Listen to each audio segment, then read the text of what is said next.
नमस्कार, जनवार्तामध्ये आपल्या सर्वांचं स्वागत. सर्वात प्रथम पाहूयात ठळक बातम्या.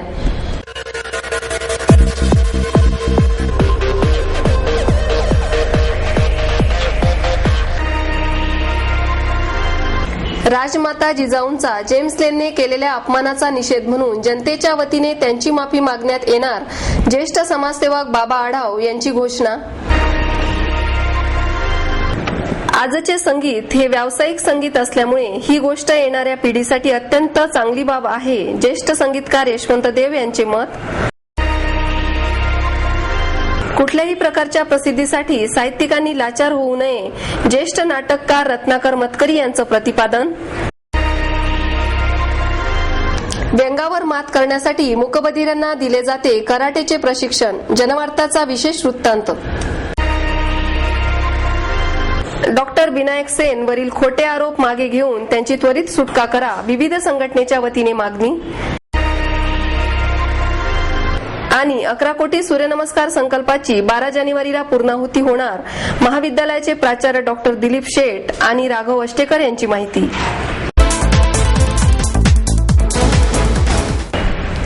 राजमाता जिजाऊंचा जेम्स लेनने केलेल्या अपमानाचा निषेध म्हणून जनतेच्या वतीने माफी मागण्यात येणार असल्याची घोषणा ज्येष्ठ समाजसेवक बाबा आढाव यांनी केली. जेम्स लेनच्या लिखाणाविषयी भांडारकर प्राच्यविद्या संस्थेने जरी निषेध व्यक्त केला असला तरीही जनतेने क्षमायाचना केलेली नाही.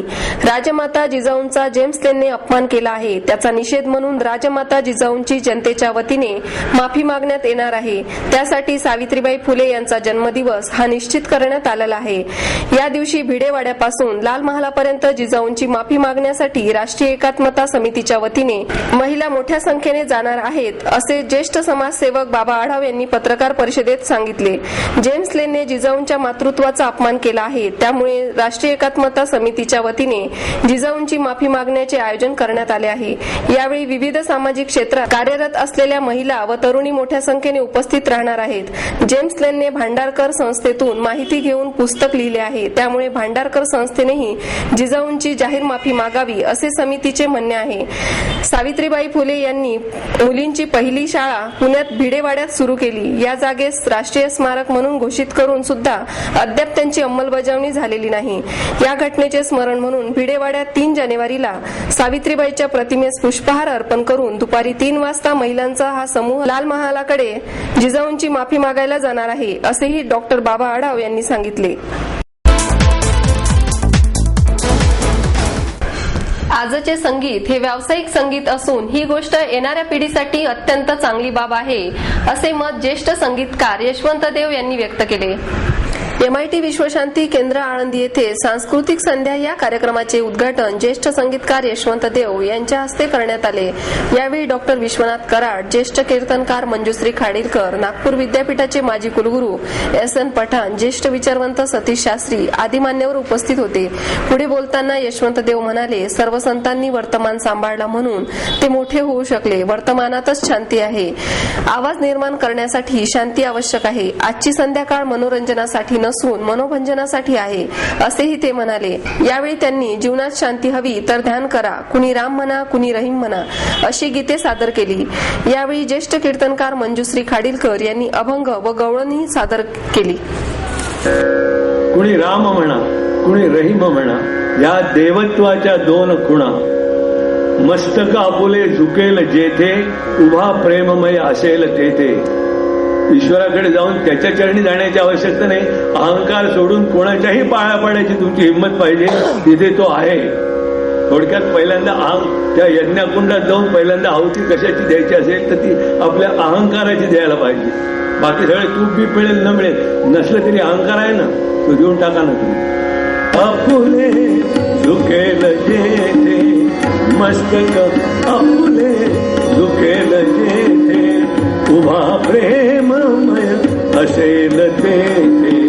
मस्तक आपुले झुकेल जेथे, उभा प्रेममय असेल तेथे.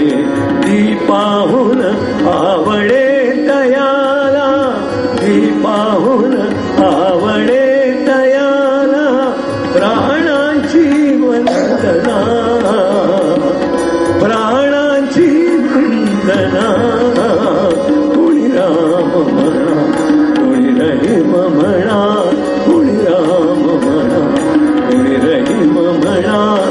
या देवत्वाच्या दोन खुणा. कुठल्याही प्रकारच्या प्रसिद्धीसाठी साहित्यिकांनी लाचार होऊ नये असे प्रतिपादन ज्येष्ठ नाटककार रत्नाकर मतकरी यांनी केले. युनिक फीचर्स आणि अनुभव मासिकाच्या वतीने आयोजित पहिल्या मराठी ई साहित्य संमेलनाचे उद्घाटन रत्नाकर मतकरी यांच्या हस्ते करण्यात आले. यावेळी एमकेसीएलचे संचालक विवेक सावंत, शशिकांत भालेराव, संजय जोशी, आनंद अवधानी, महेंद्र मुंजाळ आदी उपस्थित होते. मतकरी म्हणाले, शिक्षकांप्रमाणे समाज निर्मितीमध्ये साहित्यिकांचाही मोठा सहभाग असतो, परंतु सध्या कोणत्याही घटनेविषयी तात्काळ लिहिण्यास साहित्यिकांची लेखणी धजावत नाही, परंतु प्रतिक्रिया देण्यास मात्र सर्वात पुढे असतात. साहित्यिकांची समाजात स्वतःचे स्थान शोधण्याची आता वेळ आली आहे. समाजाला दिशा देण्याचे कार्य ज्याप्रमाणे शिक्षकांचे असते त्याचप्रमाणे साहित्यिकांनीही लेखणीच्या जोरावर समाजहित जपण्याचे संस्कार करण्याचे काम केले पाहिजे असे आश्वासनही त्यांनी केले. जगण्याची लढाई लढण्यासाठी मूकबधिरांना शारीरिक तंदुरुस्ती आणि आत्मविश्वास प्रदान करणारे कराटे प्रशिक्षण देण्याचा स्तुत्य उपक्रम येरवडा येथे सुरू आहे. जुदो किंवा कराटेचे पंच मारताना तोंडातून निघणारा आवाज त्या पंचचे बळ वाढविणारा असतो असे म्हणतात. पण मूक आणि कर्णबधीर चपळाईने आणि ताकदीने कराटे खेळू शकतात ही किमया साधत आहे हरजित सिंग पुरवा उर्फ बनीसर. टिंगनेनगर येथील CR रंगनाथन शाळेत गेल्या 3 वर्षापासून हरजित सर मूकबधीर मुलांना विनामूल्य कराटे शिकवत आहे. समाजकार्याची प्रखर इच्छा असलेले हरजित सर अशा प्रकारच्या बधीर मुलांनी स्वयंपूर्ण झाले पाहिजे असा विचार मांडतात आणि शाळेतील शिक्षकांच्या मदतीने मुलांना कराटे शिकवून तो प्रत्यक्षात आणतात. बनीसरांचे वर्ग दर गुरुवारी भरतात. या मुलांना शिकविण्यात मला फार आनंद वाटतो, त्यातून मन प्रसन्न होते. हीच शिकवणुकी मागची प्रेरणा आहे असे ते म्हणतात. मेरा नाम हरजीत सिंह पुरबा, मैं शोतोकन कराटे एकेडमी के तरफ से ब्लैक बेल्ट शोधान यहाँ पे बच्चों को कराटे क्लासेस सिखाने के लिए आता हूँ, क्योंकि आजकल यहाँ पे गुनहगार बहुत बढ़ गए हैं और बच्चों को आते जाते लड़के लड़कियां सुरक्षित रहें और उनके ऊपर कोई ऐसा अटैक या कुछ और चीज़ें ना कर पाए, उसके लिए बच्चे अपने आप को सुरक्षित कर सकें. बिकॉज ये लोग अभी भी बोल नहीं सकते, सुन नहीं सकते, तो अगर इन पे कोई इंसिडेंस होता है तो ये बता भी नहीं पाएंगे.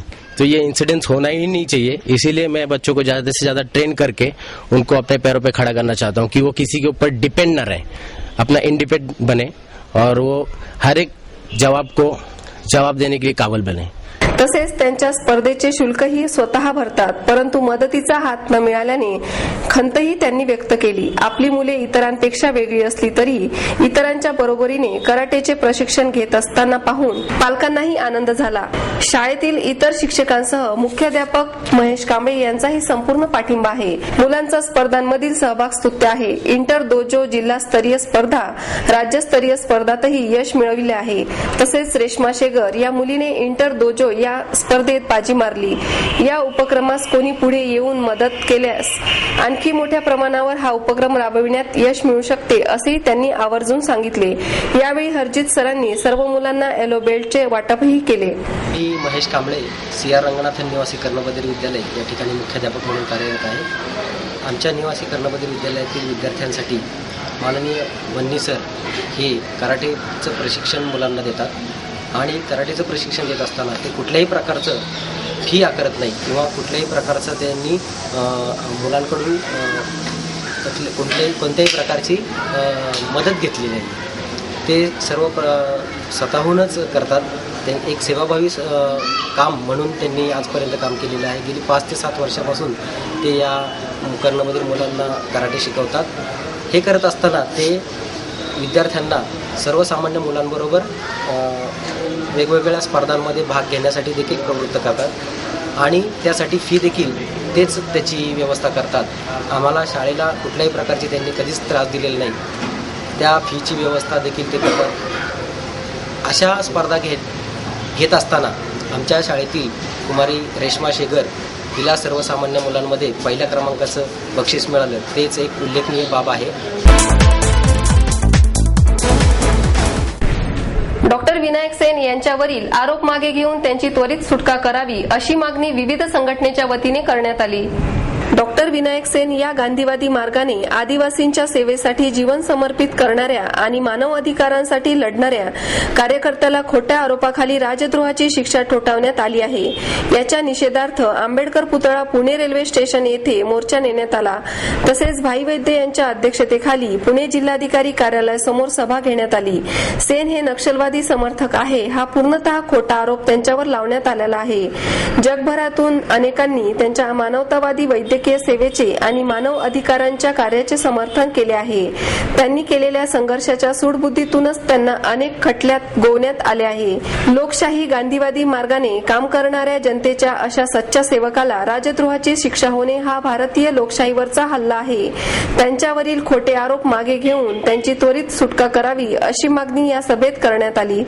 रिहा करो रिहा करो रिहा करो तलवार जुलूम रद्द करो रद्द करो रद्द करो तलवार जुलूम रद्द करो रद्द करो रद्द करो मानवाधिकारासाठी लढणारा सलवार जुलूम आणि सरकारी अत्याचाराच्या विरुद्ध लढणारा माणूस